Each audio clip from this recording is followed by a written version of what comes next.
Buried history narrative.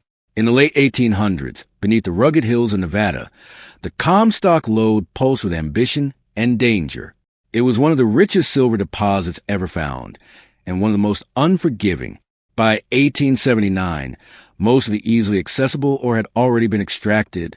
What remained lay far below, in depths few men dared to reach.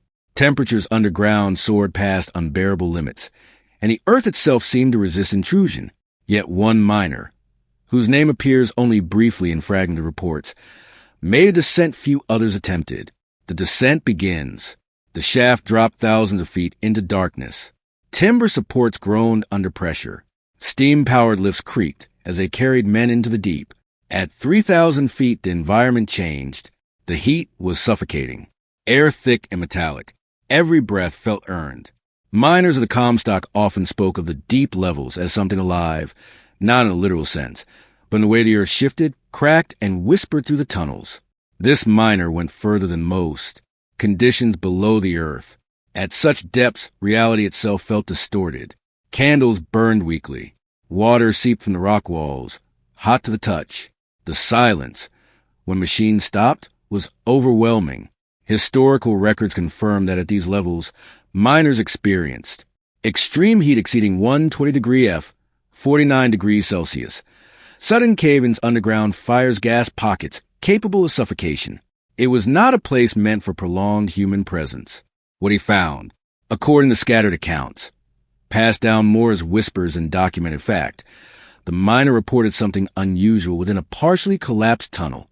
Not treasure, not a new vein of silver, but a void, a hollow space beyond the expected rock formations, deeper than mapped shafts, where airflow moved differently, as if connected to something larger. Some later interpretations describe a natural cavern untouched by mining's strange acoustic echoes, unlike the surrounding tunnels, a draft of cooler air rising from below.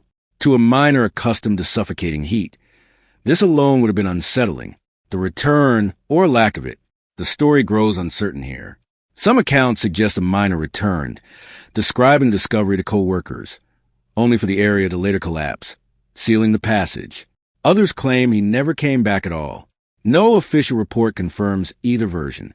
What is known is that deep mining in the Comstock became increasingly dangerous, and many tunnels were abandoned due to instability and extreme conditions.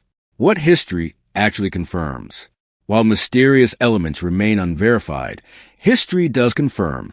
The Comstock Lode reached extreme depths where its time engineers struggled with heat and ventilation. New technologies, like forced air systems, were developed to keep miners alive. Many deep shafts were eventually sealed or lost.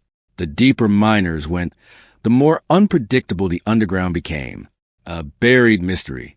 Whether the story of the last miner is fact, exaggeration, or legend layered onto real events, it reflects a deeper truth. The Comstock was not just a mine. It was a confrontation between human ambition and the limits of the earth itself. And at 3,000 feet below the surface, those limits were dangerously close.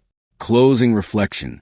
In the end, no one knows exactly what lay beyond that unexplored space, if it existed at all.